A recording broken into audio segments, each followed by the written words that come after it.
Off-grid living in Hoover Bay, 0.79 acres of picturesque land that is mostly treed. There is a road on the property to a potential building site and across from the waterfront properties on Canim Lake. The area is home to several recreational properties and cabins, making it a popular destination for those seeking a peaceful retreat. Hoover Bay is also reputed to have historical significance.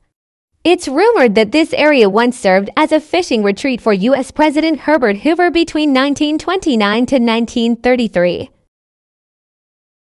Offered at $52,900. Hurry! This is the lowest priced property in the entire area.